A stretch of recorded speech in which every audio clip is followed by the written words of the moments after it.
Welcome to the Omphalos Cafe. This is the second of what may turn out to be 3 or 4 videos on a book that holds a place of utmost honor up on the very topmost shelf here at the cafe. I'm talking about James Joyce's monumental and monumentally misunderstood classic, Ulysses. Now, before we get started, with so much already out there, so many experts weighing in on the subject of James Joyce, why, it's fair to ask, would I want to throw in my own 2 cents worth? What could I possibly add to the discussion? And more importantly, why should you invest your valuable time here at the Omphalos Cafe? And the only answer I can give you is that when I pick up and read Ulysses, it's as if I'm reading an entirely different book from the one everyone else seems to have in their hands. A much simpler, and yet much deeper and vastly more relevant piece of writing for us today than most people imagine. I sum up that difference, a difference in outlook as well as in look, with the simple phrase, Bloom's Day is for the masses, Dedalus Day is for the few. That is, whereas the literary crowd gather and celebrate Bloom's Day each June 16th, here at the cafe we quietly raise a cup of tea to James Joyce and Dedalus Day. So, from that unique Dedalus Day perspective, in this video I thought I'd share with you my 6 tips for better reading, understanding, and enjoying James Joyce's Ulysses. But before we get to our tips, it's best to keep in mind what we need to avoid in order to better comprehend what's really taking place in Joyce's masterwork.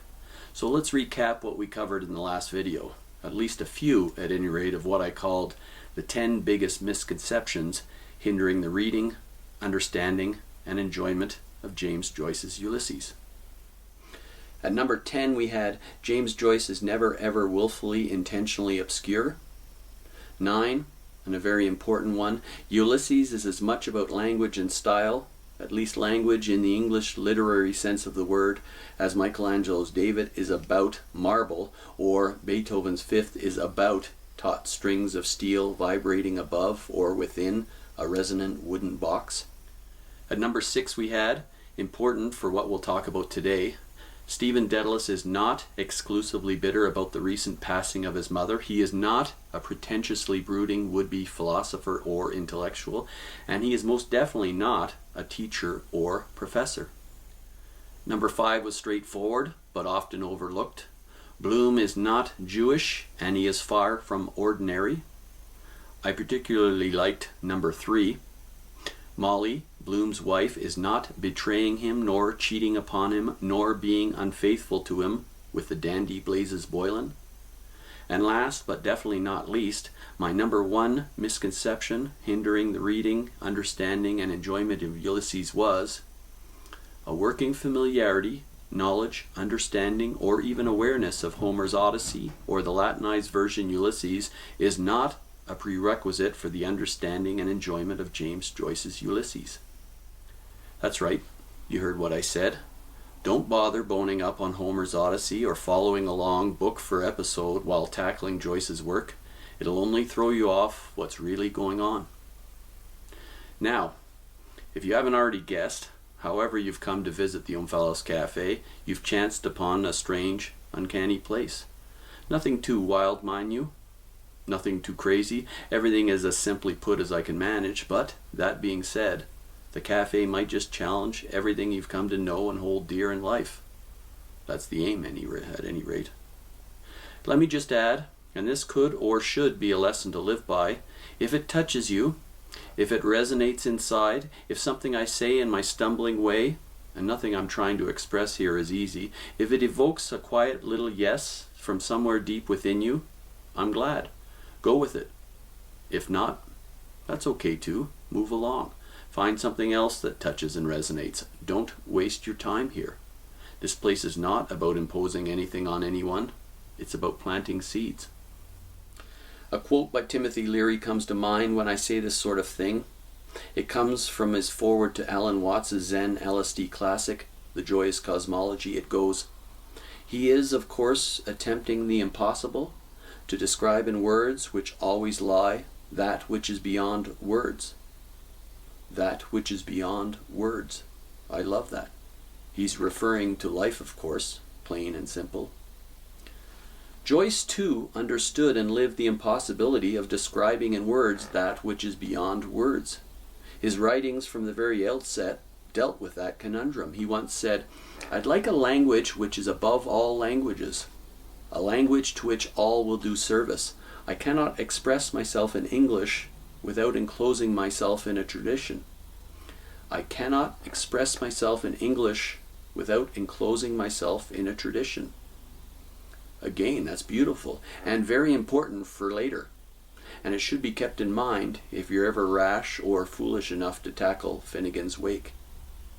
So when it comes to Joyce's work as a whole, whereas Dubliners and A Portrait of the Artist as a Young Man serve as sort of tentative, exploratory studies, in Ulysses he hits his stride. He becomes the integrated master of both his subject, namely life, and the medium, print.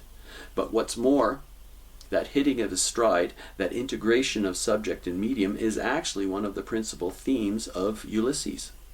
So there you go, tip number 1.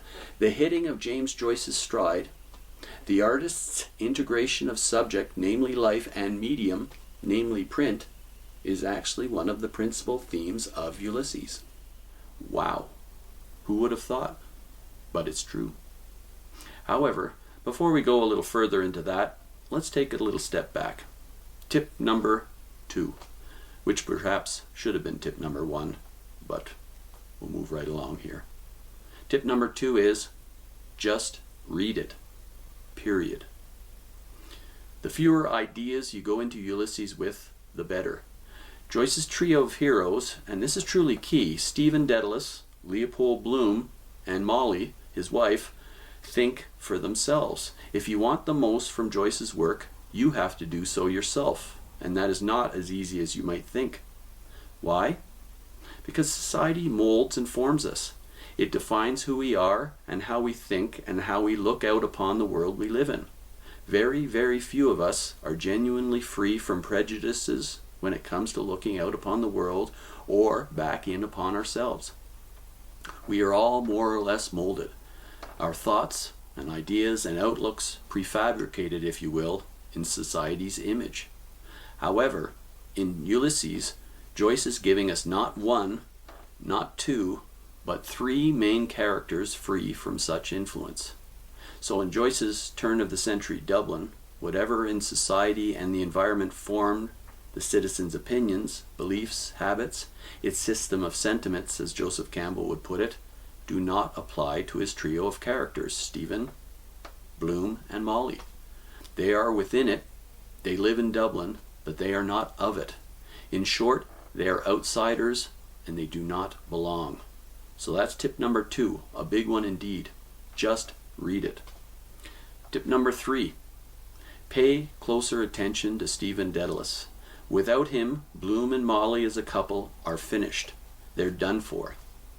Now that's pretty big, but I've got something even bigger, which I'm pretty sure you've never heard before. If Stephen Dedalus does not meet Leopold Bloom as he does late in the book Ulysses by James Joyce does not get written. Wow. You hear that?